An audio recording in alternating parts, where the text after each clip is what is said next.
Fala, meus amigos e amigas corintianos, uma ótima sexta-feira para vocês. Estamos aqui no canal trazendo mais um vídeo com as últimas informações do Timão. Estou trazendo um corte aqui, trazendo as últimas informações dessa vitória do Timão contra o Racing lá no Uruguai e como o Corinthians vai se projetar para o próximo jogo do Campeonato Brasileiro. Se inscreva no canal, deixa seu like, seu comentário e vamos para o vídeo. A Lili já, então, do Uruguai, informou pra gente o que aconteceu dentro de campo. Agora, em algum lugar da cidade, hein, ele está. Vladimir Bianchini trazendo informações pra gente sobre a política corintiana. Caso de polícia, caso de política e a situação, não é, Vlad, envolvendo o presidente Augusto Melo e também todos os bastidores do Corinthians. Exatamente, Bruno. Um grande abraço para você, para o pessoal do estúdio, para os fãs de esportes. Eu estou aqui na Neoquímica Arena, onde 1h30 da tarde vai ter uma coletiva de apresentação de 3 novos diretores aqui no Corinthians. O Alexandre Germano, na parte financeira, ficou no lugar do Pedro Silveira, que pediu demissão por questões de saúde. Do Wanderson Salles, que entrou na parte do marketing, no lugar do Edgar Soares, que ficou pouquíssimo tempo no cargo, além do Ricardo Jorge na parte administrativa. Hoje o Augusto Melo vai dar uma entrevista coletiva, o presidente do Corinthians, para falar também principalmente em relação ao relatório da Polícia Civil que foi divulgado essa semana a respeito de supostas irregularidades no contrato da VaidBet, principalmente na parte de intermediação, que o dinheiro teria ido para contas ligadas ao crime organizado. Além disso, ele vai falar muito a respeito também da marcação do impeachment. Foi marcado a votação do impeachment no Parque São Jorge no próximo dia 26, agora de maio, e se o Augusto Melo não conseguir barrar a votação do impeachment antes disso, ele corre o risco de ser afastado do cargo e quem assume no lugar é o Osmar Stabile, que é o primeiro vice. Então a gente vai aqui acompanhando todos esses bastidores da política do Corinthians, muito complicadas nos últimos meses. A gente viu várias vezes votação ser marcada, depois desmarcada. O Augusto Melo fez várias movimentações na parte política, tentando permanecer no cargo, e a gente vai ver no que isso vai acontecer no próximo dia 26. Mas antes disso, tem essa entrevista coletiva para ele dar os esclarecimentos. Volto com vocês. Boa, Vlad. A gente vai te acionando também ao longo do programa. O Carrijo pediu, e quando ele pede é bom ser atendido. Lá vem o craque do Corinthians, Carrijo no meio, passou do Yuri, do Alex, voltou, Bidu, bateu, gol!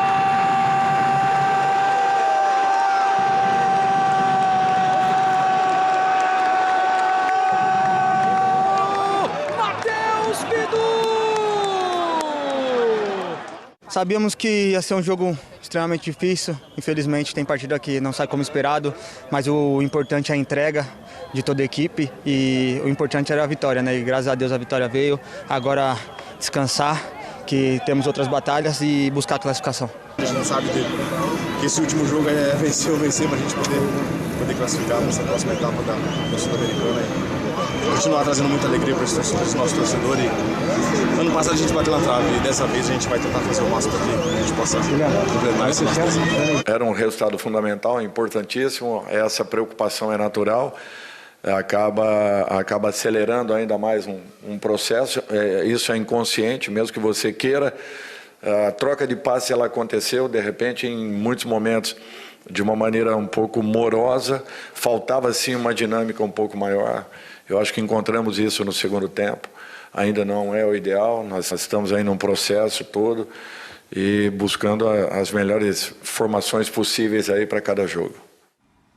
Professor, ficou bonito pro Corinthians agora. Ah, mas peraí, vai pegar o Huracan na última rodada na Argentina, precisando vencer. Mas o Huracan só perde o primeiro lugar do grupo se tomarem 4 do Corinthians. Hein? Faz um bem boladinho ali, hein? O lado bom. Não força muito, não humilha, mas pode ganhar da gente até. Acho que o Corinthians vai passar, professor. E outra, gol feio também vale, né? Poxa, esse foi um gol de Pebolim, né? Ou de Fla-Flu, dependendo da região do país em que a gente esteja. Ali o Bidu que tem essa valência ofensiva, né? O problema todo do Bidu é atrás, mas ele é uma arma, um jogador importante lá na frente. O Corinthians começa, não era o Corinthians, né? O time titular só tinha ali o Hugo Souza e com boa vontade você vai falar do André Ramalho, mas eu acho que hoje nenhum zagueiro do Corinthians é titular. Então, só tinha mesmo o Hugo Souza. No segundo tempo, o Dorival chama a cavalaria, né? Já no intervalo, volta com o Yuri, volta com o Igor, volta com o Carrijo. E claro, com esses jogadores tem uma dinâmica mínima, o próprio Dorival falou isso. Houve uma dinâmica mínima para ganhar de um adversário muito fraco, né, gente? Muito fraco. O Racing realmente no Campeonato Brasileiro... Zerado de pontos na Sul-Americana. Durante a transmissão, a gente acompanhou e o Zupac falou, e eu concordo, é um time que teria dificuldades na Série B do Campeonato Brasileiro. Contra o América já tinha sido assim, né? Lá. Então, é o único time, né, só sai depois que todo mundo entra. É o único time que o Corinthians derrotou até agora. Então, o Corinthians deve um pouco mais de empenho. Quando o Yuri Alberto estava falando, no ano passado batemos na trave, eu acho que é a primeira pessoa ligada ao Corinthians que eu ouço um discurso realmente diretamente preocupado com a Sul-Americana. Eu acho que o Corinthians deve isso à sua torcida, sim. Ficou mais fácil, porque como o Plihal lembrou, o Huracan não vai estar jogando a sua vida. Isso é sempre bom quando você enfrenta um argentino, mas não está ganho, não. O Corinthians tem 1 ponto hoje à frente do América. Sim. Se o Corinthians empata com o Racing e o América derrota... Se o Corinthians empata com o Huracan e o América derrota o Racing, o que é muito provável... Não, o que vai acontecer, né? Então o Corinthians tem que jogar para ganhar, mais uma vez. Para disputar segundo lugar, porque para primeiro lugar é muito difícil. Com um saldo de 8 do Huracan e saldo de 1 do Corinthians... Primeiro esquece. O Corinthians precisaria fazer 4. É ser melhor nem trabalhar com essa segundo possibilidade. e jogar o mata-mata. É isso. É melhor nem trabalhar com essa possibilidade. E mais datas, tirar né, Mari? saldo, tirar saldo. Essas datas são pré-mundial, né? Super mundial, né? Tirar saldo. Os 2 jogos de mata-mata de playoff são antes do mundial, antes né? da parada. Tirar saldo com o que o Corinthians tem apresentado em competição sul-americana, não acredito. Foi muito mal para a Libertadores, mesmo contra o CV, ou principalmente contra o CV, mesmo passando. Foi mal contra o Barcelona, foi mal na estreia de Sul-Americana, não tem apresentado um bom futebol, inclusive tem tido dificuldade para criar resultados. O jogo de ontem foi mais um exemplo disso. Agora, um meio de campo com Alex Santana, com Charles, com Rian, para você criar dinâmica de jogo, difícil, muito difícil. Poderia ficar na figura do Romero, acho que foi mais uma boa oportunidade para ele ter ali um protagonismo dentro de um time muito mexido. Acho que o Thales Magno, dentre todos esses, e mais no segundo tempo, foi o que mais tentou, né? Mas mais recuado, tentando se livrar ali de uma marcação, porque se fecha nele também, o jogo dele já trava muito. Então, assim, o Corinthians tem muito problema de elenco. Assim, o elenco do Corinthians é muito limitado tecnicamente, do que a gente pode ver. Acho que não se alinha a expectativa e o que apresentam. Você pode até avaliar na individualidade e falar assim, pode desempenhar um bom futebol. Não apresenta. Eu acho que o Corinthians tem um time titular bem bom e tem um banco bom. Só que, quando você precisa, de fato, jogar com praticamente o time reserva, aí deixa a desejar. O banco do Corinthians, você pensar como opções em um jogo... Mas não tem mudado. Eu não acho um banco ruim. Mas eu não acho as opções ruins. Quando o Thales Magno, ele fez um bom Paulista e depois não jogou mais. Verdade. Então, você olha para o banco de reservas, não é o jogador que muda jogo. O Romero não tem sido o jogador que muda jogo. O Coronado não tem sido o jogador que muda jogo. Mas não pode ser uma coisa momentânea? Mas que o pode Thales Magno não pode voltar a ser útil. Claro. O Romero não pode voltar a ser útil. Na individualidade, são jogadores que têm qualidade. O próprio Coronado. Mas hoje não estão entregando. E é desequilibrado. O elenco o time é desequilibrado. Em relação à defesa, você mal tem jogadores à altura do 11 que você tem do meio para frente. Lateral direita, você pode não gostar do Mateuzinho, mas quando precisa do Léo Maná... Na defesa, eu concordo com você, professor. Né? O Corinthians hoje não tem um zagueiro titular. Talvez o Gustavo Henrique, se estiver em condição física. Mas pouca gente contestaria as contratações. Ou contestou as contratações. Sim. Félix Torres, quando veio, jogador de Copa do Mundo. Titular em Copa do Mundo. Da seleção equatoriana. O André Ramalho, com um histórico de mais de uma década no futebol europeu. Um bom histórico. E um bom começo no Corinthians também. E termina bem também. Temporada passada. Termina bem também. Termina super bem a temporada de 24 ali naquela arrancada do Corinthians. Kaká, jovem. O Kaká, um jovem potencial. Que, de alguma maneira, era visto como promissor. O Kaká eu contestaria, sabe por quê? Talvez o Kaká. Porque o Kaká vem por empréstimo e ele é muito irregular naquele empréstimo. E aí o Corinthians banca a permanência. E eu acho que ele não fez o suficiente para justificar. Os demais, acho que você tem razão. O Félix Torres, eu acho que com um pouquinho mais de estudo, que é jovem, a gente ia perceber o zagueiro ciclotímico que ele é. E não é só questão técnica, né? O Félix Torres comete algumas irresponsabilidades para quem é zagueiro. A gente viu uma expulsão aí que não existe. O título de campeão paulista quase vai para o ralo por causa do Félix Torres. Então, essas coisas são muito... Ele é um reincidente nesse tipo de coisa.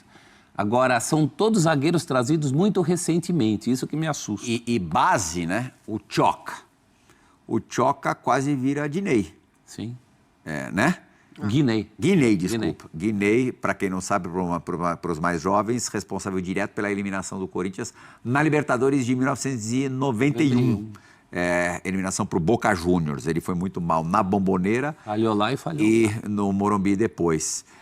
O Tchoca, de fato, acabou tendo um papel negativamente decisivo contra o Barcelona em Guayaquil, principalmente pelo pênalti feito, pênalti desnecessário no final da primeira etapa, principalmente pelo pênalti feito, pênalti desnecessário no final da primeira etapa do jogo do Equador.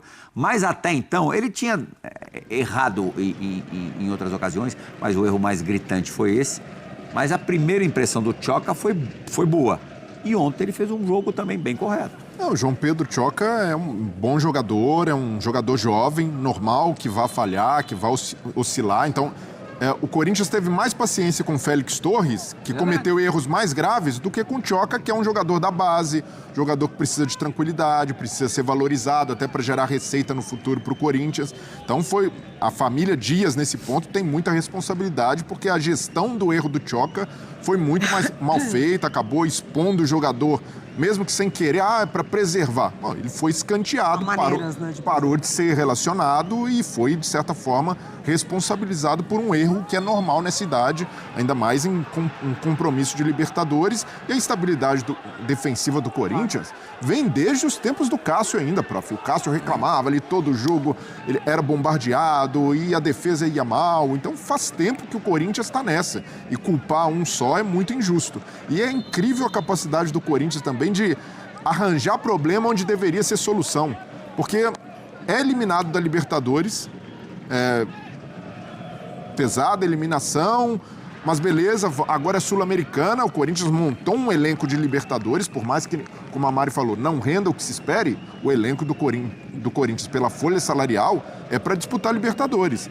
E aí na Sul-Americana, em que chegou na semifinal do ano passado, a expectativa, fase de grupos, até pelo grupo aqui, que tem o Huracan, América de Cali, mas é bem acessível, o Corinthians vai se classificar em primeiro, vai passar com tranquilidade e agora não sabe nem se vai se classificar pela bola que está jogando. Então é um Corinthians que realmente não consegue se encontrar. O Huracan, que é o líder da chave, fez 7 gols de saldo no Racing. O Corinthians venceu as 2, mas fazendo só 2. Então jogou muito abaixo.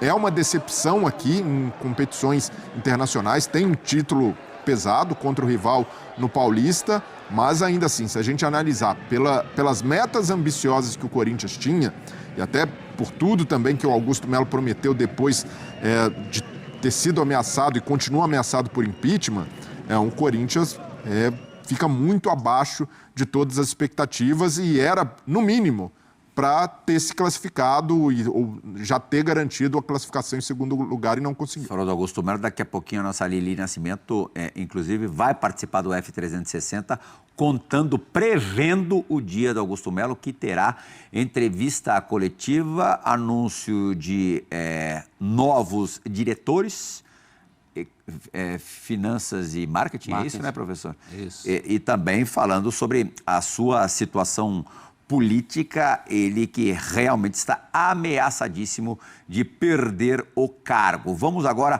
mostrar a situação do Corinthians na Copa Sul-Americana, como está o seu grupo. A gente já deu uma passada sobre o que o Corinthians precisa fazer para, no mínimo, chegar ao mata-mata. Na verdade, para chegar aos playoffs, para depois alcançar o mata-mata. Ser primeiro do grupo é praticamente impossível. E olha ali, Plihal, a diferença de saldo do Huracan foi construída contra o Racing. Sim. Esse é o fiel. O Racing foi o fiel da balança para o Corinthians. Perdeu lá, mas o Corinthians tem chance de devolver essa derrota na Argentina. Houvesse ganho do América, estaria classificado. Também. Porque o América teria 2 pontos, um ponto menos, não é isso? Sim. E o Corinthians 2 pontos mais. O que já aconteceu na gestão do Dorival Júnior, né? Exatamente. O Corinthians até agora só ganhou de quem tinha que ganhar mesmo, que é o Racing. E aquela derrota na estreia em casa pro Huracan, muito pesada. Carrega isso a campanha inteira. Agora fica nessa situação limite.